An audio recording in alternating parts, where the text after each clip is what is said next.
الحمد لله رب العالمين والصلاة والسلام على أشرف الأنبياء والمرسلين نبينا وحبيبنا وقرة أعيننا محمد بن عبد الله وعلى آله وصحبه أجمعين وبعد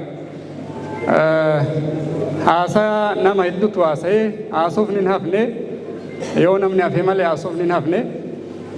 أن الليل أمس جوابدو مال جتشو بربادا وروني دبرتوني هاوني أبوليان تنا تنبرتني ويا راكنا إبفقان كوني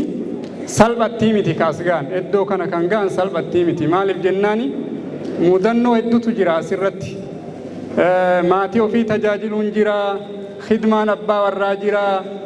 أكسم دينك ديو في دلغتون جرا كان هند إيساني برنوتة نفيدا جراني غرا برنوتا كانت تدفورف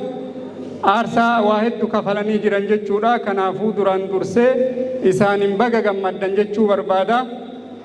إفاجة كيسان كان إفاجة وير أولو رب سنياتاسس أكسما أمانتان إسلام أمانتا برنوتا تو نمن اندوني بيك واني كان الرقا جيلشو آيان نيرو جلقبات في رسول الرتبوت عليه الصلاة والسلام ودو توحين نجرو ودو صلاة نجرو ودو زكاة نجرو ودو صوم ودو وني ميك جرو اقرأ باسم ربك الذي خلق الإنسان من علق اقرأ وربك الأكرم الذي علم بالقلم علم الإنسان ما لم يعلم وآي برنوتا دبسي نبي محمد عليه الصلاة والسلام آيان ندر اتبوت دبسي كجدو تتبو جتشورا كان جتشم مال جتشورا نمني ركو كميو ركو دينك دي ركو هواسما ركو سياسة ركو ديني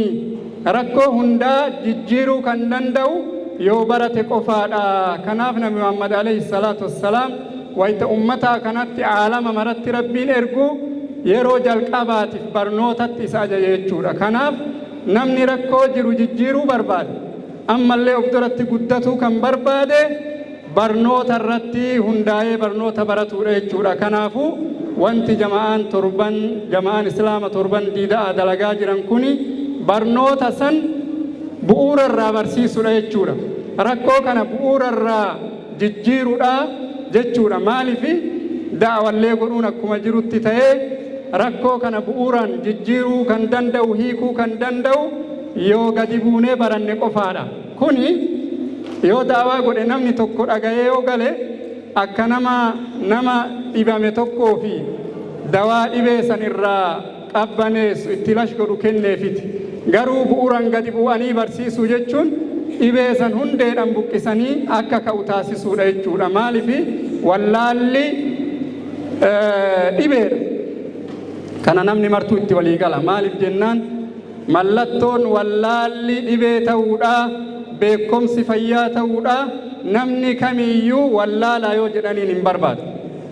amma aalama kana ummata walitti walga'e kana mee namni wallaalaa jettee harka baase odoo jedhanii tokkichi hin baasu garuu akkuma wallaala jibbinu kana wallaala kana ofirraa balleessuudhaaf hagam yaalii godhaa jirra kan jedhu kana laaluun baay'ee barbaachisaadha jedha kanaaf adeemsa amma jamaan torban diida adeeman kana numarti kennaa wal gargaarree ummanni kenna akka baratee jijjiiramu taasisuun baay'ee dirqama jechuudha maaliifi namni waan beekne rabbiin hin beeku namni rabbiin hin beekne waa balleessa namni waa balleesse rabbii walitti dhufa guyyaa qiyaamaa rakkoo keessa gala jechuudha duniyaa keessatti illee rakkoo keessa gala borullee ardallee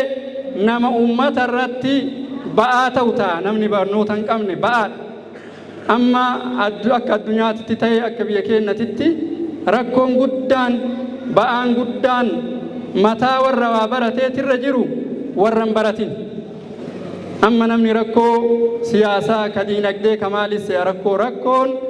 mataa warra baratee kanarra jiru ka itti ulfaatee ofirraa buusuu dadhabe rakkoo warra hin baratinii qofaadha odoo ummanni kun akka jiruun barate hanga dandayameen odoo umriidhaan jenne odoo an umriin kiyya as ga'een jenne barate rakkoo guddaan mataa namaatirraa bu'a jechuudha ka wal fixuun jiru ka wal falaxuun jiru ka wal arrabsuun jiru ka wal saamuun jiru ka wal balleessuun jiru namni tasgabbaa'ee jiraata jechuudha. Odoo namni hundi barataa ta'e obsa qabaata namni baratu. Namni hin baratin immoo waan xiqqoodhaaf waan guddoo balleessuu danda'a jechuudha. Kanaaf barnoota kanarratti haa hundoofnu, wallaalaa keenya haa barsiifnu, jama'aa kanaan waliin haa dhaabannu. Maaliifi jama'aan kuni barnoota kana biyya hedduurratti aanaa hedduurratti dalagaa turanii Adaamaa keessatti yeroo jalqabaatiif haa mul'atan malee wanni hojjetame guddaadha. Hagaa mul'atan kanarra gadi fagoodha hundeen isaanii lafa keessa. Warra dura irraa beeku irratti hundeen isaanii gadi fagoodha waan ta'eef haa gargaarru, waliin haa dhaabannu isiniin jedha. Assalaamu alaikum wa rahmatullahi wa barakaatuh.